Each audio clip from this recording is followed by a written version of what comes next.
আসসালামু আলাইকুম প্রিয় শিক্ষার্থী, ফুলবাড়ী সরকারি কলেজ কর্তৃক আয়োজিত অনলাইন লজিক ক্লাসে তোমাদের স্বাগত জানাচ্ছি। আমি মোহাম্মদ এরশাদ হোসেন, প্রভাষক দর্শন, ফুলবাড়ী সরকারি কলেজ, ফুলবাড়ী, দিনাজপুর। আজকে তোমাদের উচ্চ মাধ্যমিক যুক্তিবিদ্যা প্রথম পত্র অধ্যায় 6 অবরোহ অনুমানের তৃতীয় ক্লাস নিতে যাচ্ছি। তো চলো আমরা ক্লাসে চলে যাই। ক্লাস শেষে তোমরা শিখতে পারবে সহানুমান কি, সহানুমানের বৈশিষ্ট্য, সহানুমানের প্রকারভেদ। সহানুমান কি? সহানুমানের সংজ্ঞা ও উদাহরণের মাধ্যমে আমরা এই বিষয়টি দেখব। সহানুমানের ইংরেজি প্রতিশব্দ হচ্ছে, দেখো, এই যে সাইলোজম। যে মাধ্যম অবরোহ অনুমানে সিদ্ধান্তটি দুটি পরস্পর সম্বন্ধযুক্ত আশ্রয় বাক্য থেকে অনিবার্যভাবে নিঃসৃত হয় তাকে সহানুমান বলে। আমরা একটি উদাহরণের মাধ্যমে ব্যাপারটা বুঝে নেওয়ার চেষ্টা করি। এখানে দেখো, সকল পাখি হয় দ্বিপদ। এখানে অনেক পাখি আছে, দেখো, সব পাখি হয় দ্বিপদ। দ্বিপদ মানে পাখির দুই পা, এটা প্রধান আশ্রয় বাক্য, তোমরা জানোই। সকল কাক হয় পাখি, যে দেখো, সকল কাক হয় পাখি, অতএব সকল কাক হয় দ্বিপদ। তো আমরা জানি যে অবরোহ অনুমান দুই প্রকার, মাধ্যম অবরোহ অনুমান ও অমাধ্যম অবরোহ অনুমান। তো সহানুমান প্রথমত এক ধরনের অবরোহ অনুমান, আর এখানে দেখো এটা মাধ্যম অনুমান। কারণ কি? আমরা জানি যে অনুমানে একাধিক আশ্রয় বাক্য থেকে নিয়ম অনুসারে অনিবার্যভাবে সিদ্ধান্ত নিশ্চিত হয় তাকেই বলা হয় মাধ্যম অনুমান। তো এখানে এই যে উদাহরণটা দেখতেছো, এটাই হচ্ছে একটা সহানুমান। তো আমরা সংজ্ঞাটার দিকে যদি তাকাই তাহলে আমরা দেখব যে মাধ্যম অবরোহ অনুমানে সিদ্ধান্তটি দুটি পরস্পর সম্বন্ধযুক্ত আশ্রয় বাক্য থেকে, দেখো এখানে এই একটা আশ্রয় বাক্য, এই একটা আশ্রয় বাক্য, পরস্পর সম্বন্ধযুক্ত আশ্রয় বাক্য থেকে অনিবার্যভাবে, অনিবার্য মানে এই প্রথম আশ্রয় বাক্য এবং এটা প্রধান আশ্রয় বাক্য, এই দুটার মধ্যে একটা অনিবার্য সম্পর্ক আছে। সেই সম্পর্ক অনুসারে সিদ্ধান্ত আসে যে সকল কাক হয় দ্বিপদ। সহানুমানের এই যুক্তিটির দিকে লক্ষ্য করলে দেখা যায় যে এর সিদ্ধান্ত সকল কাক হয় দ্বিপদ যুক্তি বাক্যটি দুটি আশ্রয় বাক্য, সকল পাখি হয় দ্বিপদ এবং সকল কাক হয় পাখি থেকে যুক্তভাবে অনুমত হয়েছে। সিদ্ধান্তটি কোনো আশ্রয় বাক্য থেকেই বেশি ব্যাপক নয়, সুতরাং যুক্তিটি একটি সহানুমান। এখানে দেখো, তোমরা এর গত ক্লাসে আমি তোমাদের ব্যাপক অব্যাপক সম্পর্কে বলেছি। সকল পাখি হয় দ্বিপদ, সকল কাক হয় পাখি, সিদ্ধান্তটি কিন্তু এই আশ্রয় বাক্য থেকে ব্যাপক হয়নি, অর্থাৎ এর পরিমাণগত দিক থেকে অবশ্যই আশ্রয় বাক্য থেকে সিদ্ধান্ত বেশি ব্যাপক হতে পারবে না। এটা সহানুমানের একটি বৈশিষ্ট্য। তো এখানে আমরা আরো একটা দেখি যে সহানুমানের সংজ্ঞা দিতে গিয়ে যুক্তিবিদ জনসন বলেন, সহানুমান হচ্ছে এক প্রকার যুক্তি যা দুটি আশ্রয় বাক্য ও একটি সিদ্ধান্ত ধারণ করে। এটুকু আমরা বুঝে নেওয়ার চেষ্টা করি। দেখো যে জনসন বললেন যে সহানুমান হচ্ছে এক প্রকার যুক্তি যেখানে দুটি আশ্রয় বাক্য থাকবে। আর কি থাকবে? যে দেখো, দুটি, এই একটা আশ্রয় বাক্য, এই একটা আশ্রয় বাক্য, আর একটি কি থাকবে? একটি থাকবে সিদ্ধান্ত। এই যে দেখো, এটা হচ্ছে সিদ্ধান্ত, যাদের মধ্যে তিনটি পদ থাকে, যারা প্রত্যেকেই দুটি ভিন্ন যুক্তি বাক্যের মধ্যে অবস্থান করে। তাহলে আমরা পদও পড়েছি। তো পদ, এখানে আমরা জানি যে কোনো যুক্তি বাক্যের উদ্দেশ্য এবং বিধেয় হিসেবে যে সকল শব্দ ব্যবহৃত হয় বা হতে পারে তাদেরকে পদ বলে। যেমন এখানে এই যে মানুষ একটি পদ, মরণশীল একটি পদ। মানুষ হচ্ছে উদ্দেশ্য পদ, মরণশীল হচ্ছে বিধেয় পদ। এখানেও দেখো, কৃষক হয় মানুষ, কৃষক উদ্দেশ্য পদ, বিধেয় পদ হচ্ছে মানুষ। এই সিদ্ধান্তে সকল কৃষক হচ্ছে উদ্দেশ্য পদ, মরণশীল হচ্ছে, এটা হচ্ছে বিধেয় পদ। তো এখানে তিনি বলছেন যে তিনটি পদ থাকে, কিন্তু পদ এখানে কয়টি দেখতে পাচ্ছ? এখানে একটি, এখানে একটি, দুটি, এখানে একটি, এখানে একটি, চারটি, এখানে একটি, এখানে একটি, কটি হলো? 6টি। কিন্তু এখানে 6টি পদ হলে কি হবে? এরা কিন্তু প্রত্যেকটি পদ দুইবার করে ব্যবহৃত হয়েছে। যেমন মরণশীল শব্দ কিন্তু একটি, এখানে একবার ব্যবহৃত হয়েছে, এখানে একবার ব্যবহৃত হয়েছে, তাহলে এই বিধেয় পদ একটি। তারপরে মানুষ, এখানে দেখো, এই মানুষ হচ্ছে বিধেয়, এটা হচ্ছে এখানে উদ্দেশ্য পদ, এখানে আবার এখানে বিধেয় হয়েছে। এটা আবার এই দুটা আশ্রয় বাক্যে মানুষ পদটি উপস্থিত আছে। আবার এই আশ্রয় বাক্যে উপস্থিত থাকলেও মানুষ পদটি এই সিদ্ধান্তে উপস্থিত নেই, অনুপস্থিত আছে। এখানে দেখো কৃষক এখানে একবার আছে, আবার এই যে এখানে একবার আছে। তো দেখো মরণশীল দুইবার ব্যবহৃত হয়েছে, মানুষ দুইবার ব্যবহৃত হয়েছে, কৃষক দুইবার ব্যবহৃত হয়েছে। মানুষের একটা আলাদা বৈশিষ্ট্য হলো সে শুধু আশ্রয় বাক্য দুটোতে উপস্থিত আছে কিন্তু সিদ্ধান্তে নেই। তোমরা জানোই যে এই ধরনের পদগুলোকে, এই জন্য মানুষ হবে হেতুপদ বা মধ্যপদ। এই যে মানুষকে বলা হবে হেতুপদ বা মধ্যপদ। তোমাদের বিগত ক্লাসগুলোতে এগুলো সম্পর্কে পড়ানো হয়েছে। তো আমরা দেখে নিলাম যাদের মধ্যে তিনটি পদ থাকে, তাহলে কয়টি পদ থাকে? তিনটি পদ থাকে, এবং প্রত্যেকেই দুটি ভিন্ন যুক্তি বাক্যের মধ্যে অবস্থান করে। অর্থাৎ এক একটা পদ কিন্তু যে কোনো দুটি যুক্তি বাক্যের মধ্যেই আছে। তো তোমরা নিশ্চয়ই বুঝে গেছো ব্যাপারটি। এরপরে আমরা দেখব যে সহানুমানের বৈশিষ্ট্য। সহানুমানের কয়েকটি বৈশিষ্ট্য আছে যেগুলো একে অপর অনুমান থেকে পৃথক করে রাখে। তো আমরা যদি সহানুমানের বৈশিষ্ট্যের দিকে তাকাই, তাহলে এই যে উদাহরণটা তোমরা দেখো, উদাহরণটা দেখলে তোমরা খুব সহজেই এর বৈশিষ্ট্যগুলো অনুধাবন করতে পারবে। এখানে দেখো, সকল মানুষ হয় মরণশীল, এটা প্রধান আশ্রয় বাক্য। সকল কৃষক হয় মানুষ, অপ্রধান আশ্রয় বাক্য। সকল কৃষক হয় মরণশীল, এটা সিদ্ধান্ত বাক্য। এখন প্রথম যে বৈশিষ্ট্য আমরা পাচ্ছি যে সহানুমানের সিদ্ধান্তটি সব সময় দুটি আশ্রয় বাক্য থেকে যুক্তভাবে অনুমিত হয়। সহানুমান একটি মাধ্যম অনুমান। দেখো, তাহলে এখানে কয়টা আশ্রয় বাক্য আছে? 1 2, দুইটা আশ্রয় বাক্য থেকে, তাহলে এটা একটা বৈশিষ্ট্য। সব সময় দুটো আশ্রয় বাক্য থেকে সিদ্ধান্ত, এই যে সিদ্ধান্ত, সেটা অনুমিত হবে। আর একটা যদি আশ্রয় বাক্য হতো তাহলে সেটা কিন্তু অমাধ্যম অনুমান হয়ে যেত। তো এটা কোন ধরনের অনুমান? এটা হচ্ছে মাধ্যম অনুমান। এর সিদ্ধান্ত যে কোনো একটি আশ্রয় বাক্য থেকে পৃথকভাবে টানা হয় না, সিদ্ধান্তকে উভয় আশ্রয় বাক্য থেকে মিলিতভাবে টানা হয়। অর্থাৎ উভয় আশ্রয় বাক্য থেকে অনিবার্যভাবে এই 3 নাম্বার সিদ্ধান্ত নিশ্চিত হয়। এটা প্রথমত বৈশিষ্ট্য। দ্বিতীয় বৈশিষ্ট্য হচ্ছে যে সহানুমানের সিদ্ধান্ত কোনো ক্ষেত্রেই আশ্রয় বাক্য থেকে বেশি ব্যাপক হতে পারবে না। বেশি ব্যাপক হতে পারবে না অর্থাৎ আশ্রয় বাক্য যদি বিশেষ হয় তাহলে সিদ্ধান্ত সার্বিক হতে পারবে না। দেখো, সকল মানুষ হয় মরণশীল, সকল কৃষক হয় মানুষ, সকল কৃষক হয় মরণশীল। তো এখানে মরণশীলতা সম্পর্কে শুধু কৃষকদের বলা হলো। তার মানে কি? এখানে বলা হয়েছিল সকল মানুষ মরণশীল, কিন্তু এখানে বলা হচ্ছে যে সকল কৃষক মরণশীল। সকল মানুষ থেকে শুধুমাত্র কম বলছি, আমরা আংশিক বলছি মরণশীলতার কথা সিদ্ধান্তে, শুধু কৃষকের কথা। কাজেই আমরা দেখলাম যে আশ্রয় বাক্য থেকে এই সিদ্ধান্ত বেশি ব্যাপক নয়, কমে গেছে, আংশিক হয়ে গেছে। এটাই হচ্ছে নিয়ম। দ্বিতীয় নিয়মটি যে সহানুমানের সিদ্ধান্ত কোনো ক্ষেত্রেই আশ্রয় বাক্য থেকে বেশি ব্যাপক হতে পারে না। তৃতীয়ত, সহানুমানের আশ্রয় বাক্য দুটিতে একটা সাধারণ উপাদান থাকে।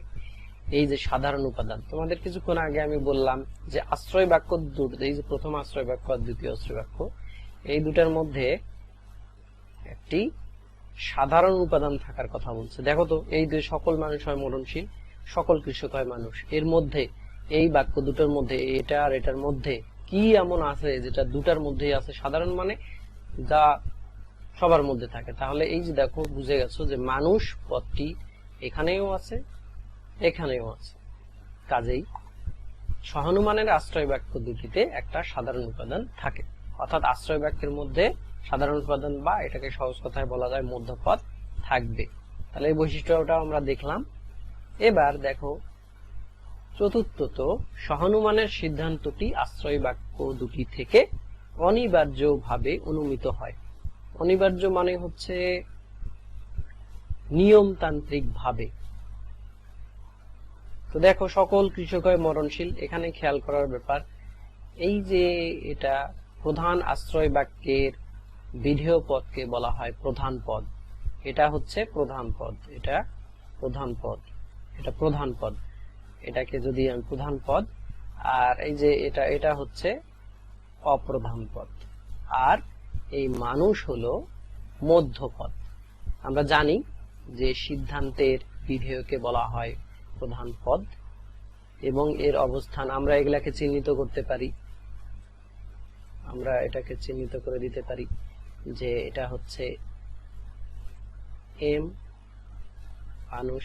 এটাও যদি আমি এম দ্বারা চিহ্নিত করি, এটা যদি আমি পি দ্বারা চিহ্নিত করি, এটাকে যদি আমি এস কে কৃষক এস দ্বারা চিহ্নিত করি, তাহলে আমরা পেলাম এরকম একটা এটা এটা এটা তাহলে কি হবে, এটাও হবে পি। তাহলে এরকম আমরা পাই এম এম হয় পি, তারপরে এখানে আমরা পাই এস, এটা এটা এটা তাহলে কি কৃষক এস দ্বারা চিহ্নিত করলে এটা হবে এস হয় এম, আর এটা হবে সকল কৃষক হয় মরণশীল, এস হয় পি। এখানে তোমরা এর যে স্ট্রাকচারটা আমরা পাই দেখো, এখানে দেখো এম আশ্রয় বাক্যে আছে, মিডল টার্ম, এম তে মিডল টার্ম মানে মধ্যপদ, পি তে পি হচ্ছে মরণশীল, আর এস কে আমি এই কৃষকের পরিবর্তে ব্যবহার করলাম। তো আমরা এরকম একটা সংস্থান পাই যে সকল এস হয় পি। তোমরা নিশ্চয়ই বুঝে গেছো যে আমরা এইভাবে প্রতিকায়ন করতে পারি। এবার আমরা দেখব একটা খুব গুরুত্বপূর্ণ বৈশিষ্ট্য, সেটা হচ্ছে পঞ্চমত, সহানুমানের সিদ্ধান্তের সত্যতা আশ্রয় বাক্যের সত্যতার উপর নির্ভর করে। সহানুমানের সিদ্ধান্তের সত্যতা অর্থাৎ আমরা যে সিদ্ধান্ত গ্রহণ করব সেই সিদ্ধান্ত সত্য নাকি মিথ্যা সেটা নির্ভর করবে আমাদের এই যে আশ্রয় বাক্য দুটোর সত্যতার উপর। এই ক্ষেত্রে তোমরা জানোই আমরা কাকে সত্য বলতে পারি। সত্য কাকে বলে? সত্য হচ্ছে যে যুক্তির সাথে বা যে বচনের সাথে বাস্তবের মিল থাকে। যেমন আমি যদি বলি গরু আকাশে ওড়ে, তাহলে গরু আকাশে ওড়ে এটা একটা মিথ্যা বাক্য। কারণ কি, আমরা বাস্তবে যদি দেখি তাহলে বাস্তবে আমরা গরুকে আকাশে উঠতে দেখি না, আমরা পাখিকে উঠতে দেখি। তাহলেই গরু আকাশে ওড়ে এই কথাটি মিথ্যে কথা। ঠিক সেরকম আমরা এখানে দেখো, আমরা যদি এখানে দেখি যে সকল জীব হয় মরণশীল, সকল মানুষ হয় জীব। সকল জীব হয় মরণশীল, জীবন থাকলে মরবে কোনো না কোনো দিন, তাহলে এই বাক্যটি সত্য, এটাও সত্য, এটা সত্য, টি মানে সত্য। সকল মানুষ হয় জীব, এটাও সত্য, টি মানে সত্য। সকল মানুষ হয় মরণশীল, তাহলে এটাও হচ্ছে টি। অর্থাৎ আশ্রয় বাক্য এটাও সত্য, এটাও সত্য, সিদ্ধান্তটি সত্য, বাস্তবের সাথে আমরা মিল করে দেখেছি। সহানুমানের এই যুক্তিতে ব্যবহৃত উভয় আশ্রয় বাক্যই সত্য। এদের থেকে নিয়ম কানুন অনুসরণ করে সঠিকভাবে সিদ্ধান্ত টানা হয়েছে, কাজেই সিদ্ধান্তটি সত্য। আবার এটার ক্ষেত্রে দেখো যে সকল মানুষ হয় শিক্ষিত, এই বাক্যটা কি ঠিক? সকল মানুষ কিন্তু শিক্ষিত নয়, এই বাক্যটি মিথ্যা বাক্য। সকল কৃষক হয় মানুষ, এটা সত্য বাক্য। সকল কৃষক হয় মানুষ মানে মানুষই তো কৃষিকাজ করবে। সকল কৃষক হয় শিক্ষিত, এটা কিন্তু মিথ্যা। দেখো এখানে যে আশ্রয় বাক্য, এটা প্রথমটা মিথ্যা, দ্বিতীয়টা সত্য, সিদ্ধান্ত কিন্তু মিথ্যে হয়েছে। প্রথম যুক্তির প্রথম আশ্রয় বাক্যটি মিথ্যা, কাজেই সিদ্ধান্তটি মিথ্যা। অবশ্যই এতে যুক্তির নিয়ম কানুন সঠিকভাবে পালন হয়েছে। এই যুক্তিটি রূপগতভাবে সত্য। দেখো, রূপগতভাবে সত্য মানে হচ্ছে নিয়ম সঠিক থাকলে সেই যুক্তিকে আমরা রূপগতভাবে সত্য বলতে পারি, কিন্তু এটা বস্তুগতভাবে সত্য নয়, কারণ এখানে কোনো বাস্তবের সাথে মিল নাই। তোমরা নিশ্চয় বুঝে গেছো যে তাহলে এখান থেকে আমরা বুঝলাম যে মাধ্যম অনুমানের এই সহানুমান রূপগতভাবে সত্য হতে পারে। এবার আমরা পরের ধাপে চলে যাই। এখন আমরা দেখব সহানুমানের প্রকারভেদ। তোমরা নিশ্চয়ই বুঝতে পারছো। তোমাদের বুঝতে যদি কোনো কিছু বুঝতে অসুবিধা হয় তাহলে তোমরা কমেন্টে কমেন্ট করে রাখো, আমি তোমাদের প্রশ্নের উত্তর দেবার চেষ্টা করব। সহানুমানকে প্রধানত দুই ভাগে ভাগ করা যায়, যথা শুদ্ধ সহানুমান, মিশ্র সহানুমান।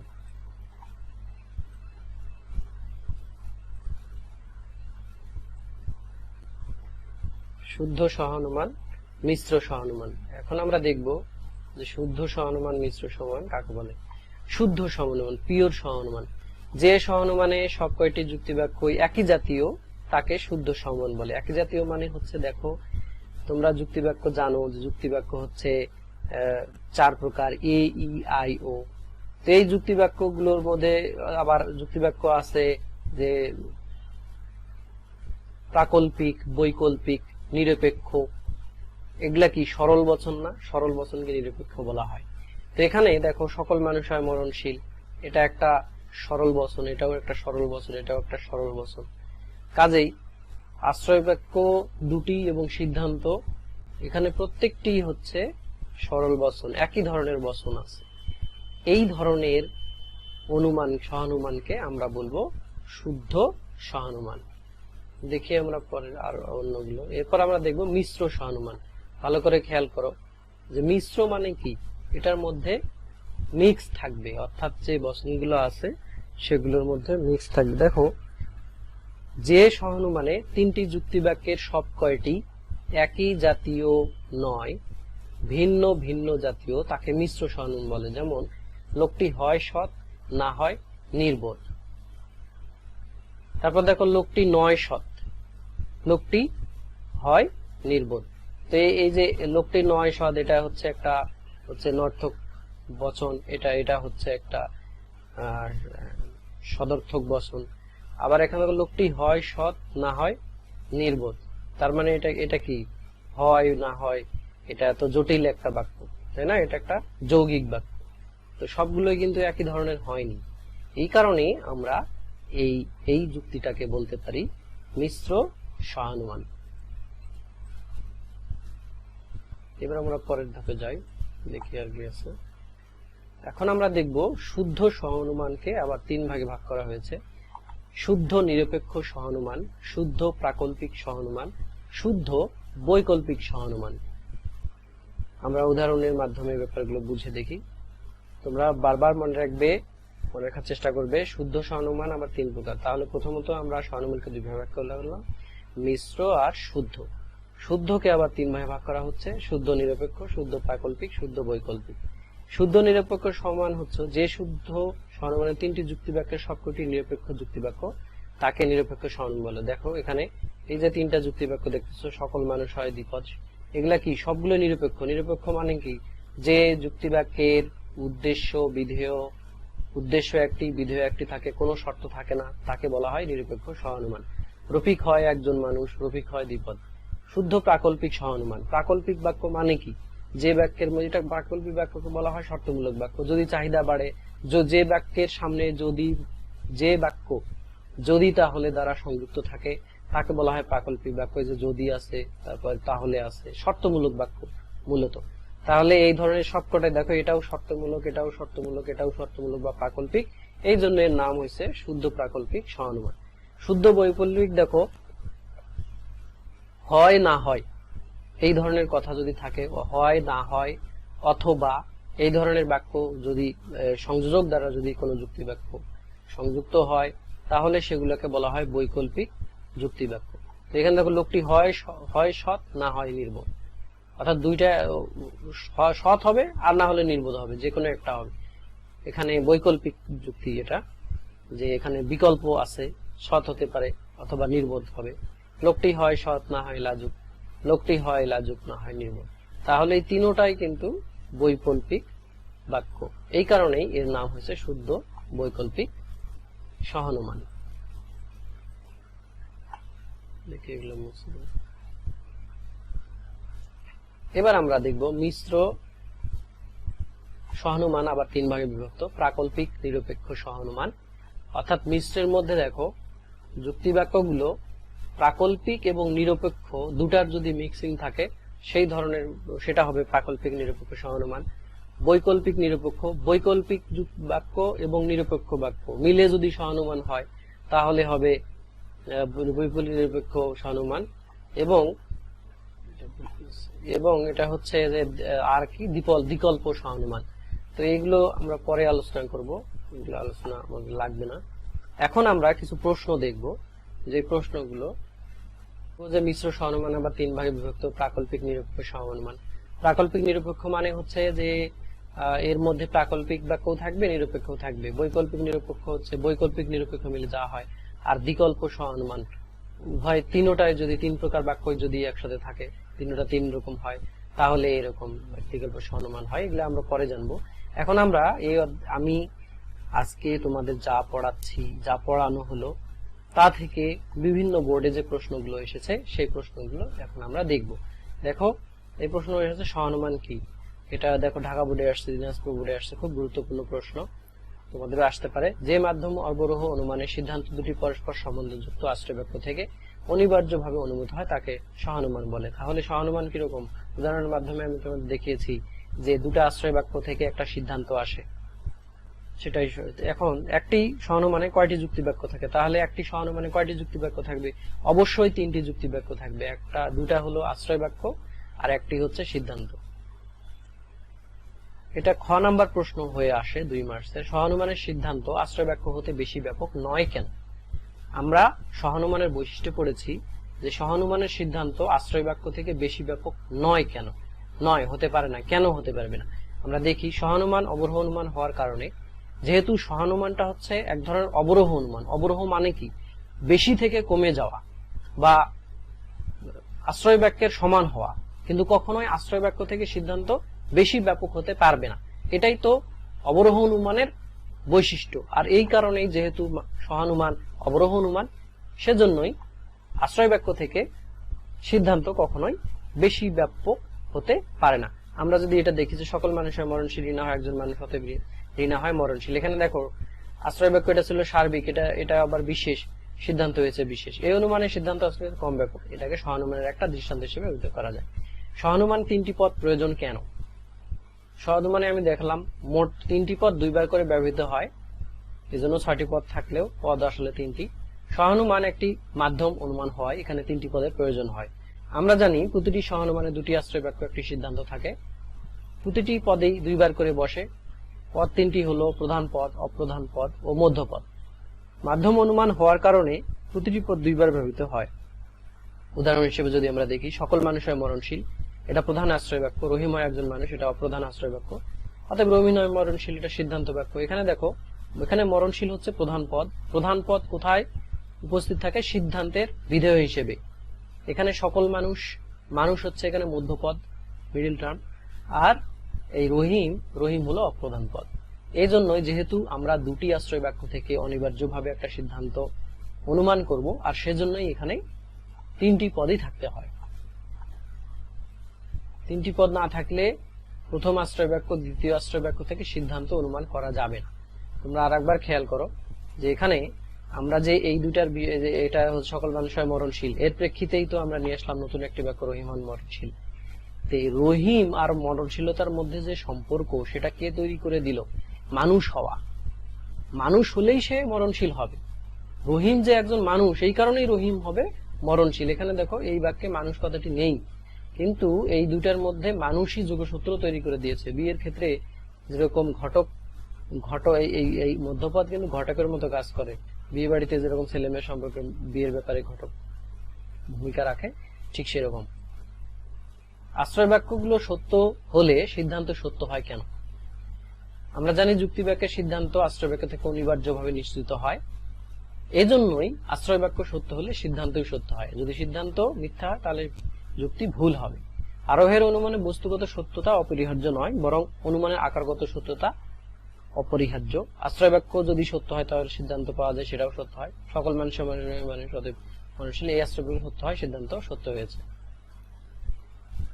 এবারে আমরা আজকের পঠিত বিষয় থেকে বিভিন্ন বোর্ডে আসা কিছু অবজেক্টিভ প্রশ্ন দেখব।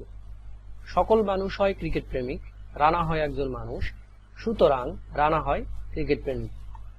উদ্দীপকের যুক্তিটি কোন ধরনের যুক্তিকে নির্দেশ করেছে? তো কোন ধরনের যুক্তিকে? এখানে উত্তরগুলো দেখি, প্রাকল্পিক, নিরপেক্ষ, দ্বিকল্প, বৈকল্পিক, নিরপেক্ষ। এখানে দেখো প্রত্যেকটাই কিন্তু হচ্ছে একটা সরল বচনের মতো। নিরপেক্ষ বচন, নিরপেক্ষ বচন মানে যার একটা উদ্দেশ্য থাকে, একটা বিধেয় থাকে, তাকে নিরপেক্ষ বচন বলে, এবং সবকটাই সদর্থক। কাজে এটা হবে গ নাম্বার উত্তর সঠিক। সঠিক উত্তর হচ্ছে গ নাম্বার, নিরপেক্ষ বচন। সহানুমানকে কয় ভাগে ভাগ করা হয়? তোমরা জানো সহানুমানকে প্রথমত দুই ভাগে ভাগ করা হয়, শুদ্ধ আর মিশ্র। সহানুমান কোন ধরনের অনুমান? সহানুমান অবশ্যই মাধ্যম অনুমান, কারণ এখানে কমপক্ষে দুটি আশ্রয় বাক্য ব্যবহৃত হয়।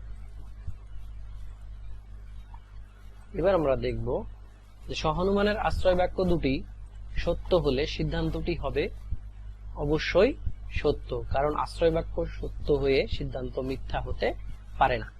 সহানুমানের সিদ্ধান্তটির ক্ষেত্রে কোনটি সঠিক? দুটি আশ্রয় বাক্য থেকে সিদ্ধান্ত অনুমিত হবে, তাহলে এটাই সঠিক। দুটির মধ্যপাত থাকবে, এটা মিথ্যা। যে সহানুমানের প্রতিটি আশ্রয় বাক্য এবং সিদ্ধান্ত সবগুলোই প্রাকল্পিক যুক্তি বাক্য তাকে কি বলে? তাকে বলে প্রতিটি আশ্রয় বাক্য সবগুলোই প্রাকল্পিক, তাকে কি বলবে? তাকে বলবে প্রাকল্পিক সহানুমান। মিশ্র সহানুমানকে কত ভাগে ভাগ করা হয়? মিশ্র সহানুমান শেষের দিকে শিখিয়েছিলাম, 3 ভাগে ভাগ করা হয়।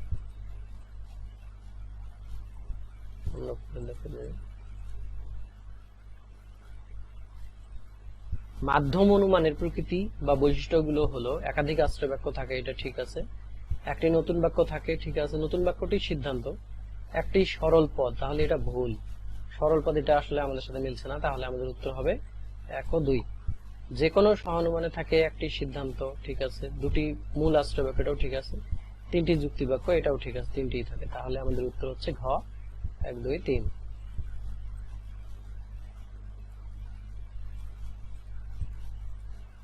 এবার আমরা একটা সৃজনশীল প্রশ্ন দেখব।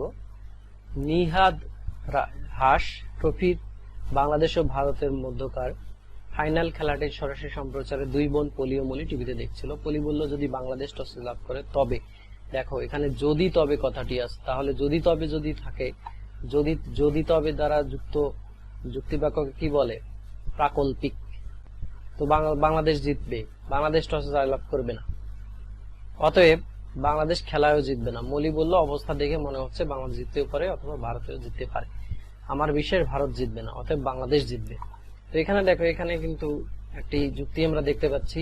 এটাকে যদি আমরা প্রথম আশ্রয় বাক্য ধরি, তারপর এটাকে যদি তৃতীয় আশ্রয় বাক্য ধরি, তাহলে এটা হচ্ছে সিদ্ধান্ত।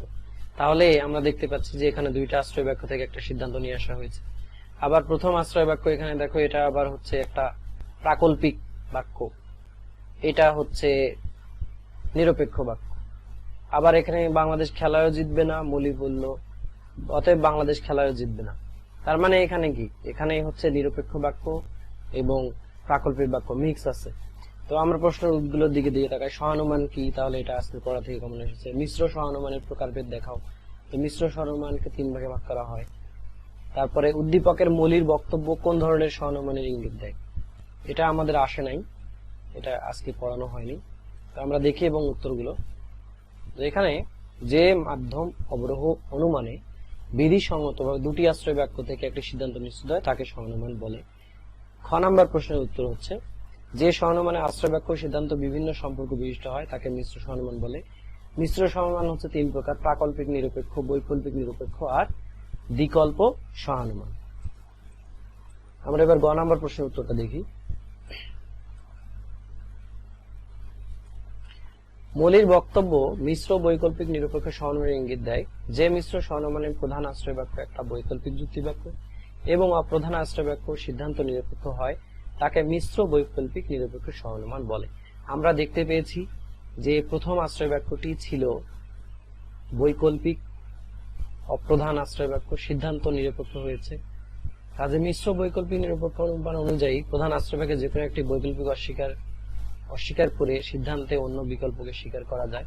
উদ্দীপকে দেখা যায় মৌলির বক্তব্যটি বৈকল্পিক নিরপেক্ষ সহানুমানের একটি দৃষ্টান্ত, কারণ এই বক্তব্য বৈকল্পিক সহানুমানের নিয়ম অনুসারে করা হয়েছে। বাংলাদেশ অথবা ভারত জিতবে না, এখানে দেখো এটা হচ্ছে একটা বৈকল্পিক বচন, এখানে ভারত জিতবে না এই দুটার মধ্যে একটাকে অস্বীকার করা হয়েছে, তারপরে সিদ্ধান্ত টানা হয়েছে। যুক্তিটিতে বৈকল্পিক নিরপেক্ষ সহানুমানের প্রযুক্ত নিয়মটি যথাযথভাবে অনুসরণ করা হয়েছে। আমি তোমাদের এই বৈকল্পিক মিশ্র সহানুমানের প্রকারভেদ সম্পর্কে বিস্তারিত আজকের ক্লাসে পড়ানো হয়নি, এই জন্য গ নম্বর প্রশ্নটি বুঝতে তোমাদের একটু অসুবিধা হবে। আমরা পরবর্তী ক্লাসে এই প্রশ্নটি সম্পর্কে বিস্তারিত আলোচনা করব। তো তোমরা ঘরে থাকবে, নিরাপদে থাকবে, সামাজিক দূরত্ব বজায় রেখে চলবে। তোমাদের এতক্ষণ ধরে ক্লাস করার জন্য অনেক ধন্যবাদ। তোমরা কমেন্ট করবে কোনো কিছু বুঝতে যদি অসুবিধা হয়, আর ভিডিওটি শেয়ার করবে তোমাদের সব বন্ধুরা যেন, সবার কাছে যেন লেকচার পৌঁছে যায়। তোমাদের অনেক ধন্যবাদ।